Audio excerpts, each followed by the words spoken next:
पंजाब के लुधियाना में कृष्णा मौर्य ने अपनी स्कूलिंग की और आगे की पढ़ाई के लिए उन्होंने कॉलेज ज्वाइन किया और यहाँ वो गलत संगति में फंस गए। +2 करने के बाद मैंने IBT इंस्टीट्यूट में अपना एडमिशन करवाया।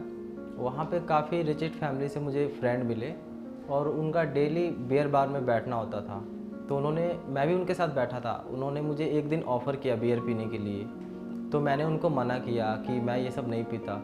तो उन्होंने मुझे बोला कि ये सब नॉर्मल चीज़ें होती हैं, ये एक सॉफ्ट ड्रिंक है, कोल्ड ड्रिंक के जैसा होता है, इसको आप ले सकते हो, हम भी लेते हैं इसको।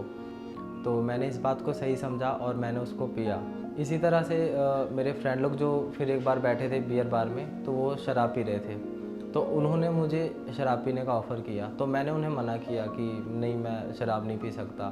तो उन्होंने मुझे फिर फोर्स किया, तो फिर मैंने उनकी बात मानी और मैं फिर शराब भी पीने लगा उनके साथ बैठकर। इसी तरह से पीने पिलाने का सिलसिला जारी रहा और उस टाइम मैं पार्ट टाइम जॉब भी करता था और जो पैसा मुझे मिलता था वो सब मैं शराब में लगाता था और इसी तरह शराब पीने का मैं आदी हो गया।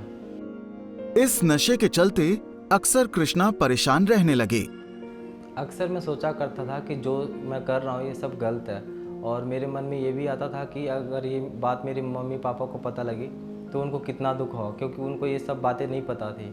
और मेरे मन में ये आता था कि अगर उनको पता लगा तो कितनी बेइज्जती होगी, रिश्तेदारों को पता लगा तो कितनी बेइज्जती होगी, और कल को मैं बीमार पड़ गया तो डॉक्टर ने पूछा तो वहाँ पे मेरी कितनी इंसल्ट होगी। इसी तरह से जब मैं सोचा करता था कि अब से मैं अब कोई शराब नहीं पीऊँगा, तो मेरे दोस्तों का फ़ोन आ जाता था और मैं उनकी तरफ खींचा चला जाता था और मेरी ज़िंदगी से आनंद और खुशी एकदम से ख़त्म हो चुकी थी और पूरी ज़िंदगी में तनाव ही तनाव था। इन्हीं दिनों पिछले कई महीनों से उनकी मम्मी की तबीयत खराब चल रही थी। उनका बहुत इलाज कराया लेकिन कोई फायदा नहीं हुआ।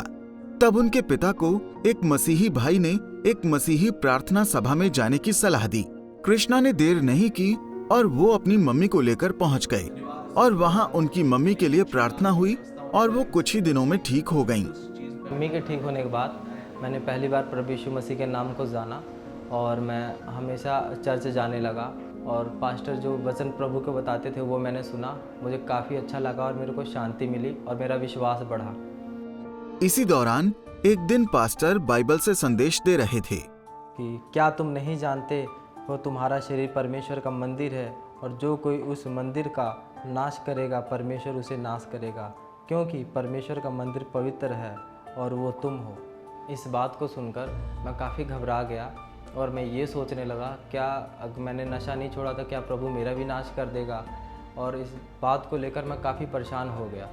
जब मैं ये बात सोच ही रहा था तो पास्टर जी ने मेरे लिए प्रार्थना की और उनके प्रार्थना करने के बाद ही मैं बहुत रोने लगा और मैंने प्रभु के सामने अपने घुटने टेक दिए और मैंने उनसे प्रार्थना की, प्रभु मुझे इस नशे की लत से और मुझे इस तनाव से बाहर निकालिए। रोने के बाद मैंने ये एहसास किया कि जो मेरे ऊपर बोझ था, जो तनाव था, उससे मैं आज़ाद हो चुका हूँ और मैंने पहली बार शांति और खुशी को महसूस किया। अपने अंदर बदलाव को देखते हुए अब वो अपना ज्यादातर समय प्रार्थना करने और बाइबल पढ़ने में देने लगे, जिसके कारण उनकी जिंदगी में बदलाव होने लगे। और इसी तरह से जो मेरे दोस्त थे उनके साथ मेरा उठना बैठना बंद हो गया और वो मुझे फ़ोन करते थे लेकिन मैं नहीं जाता था।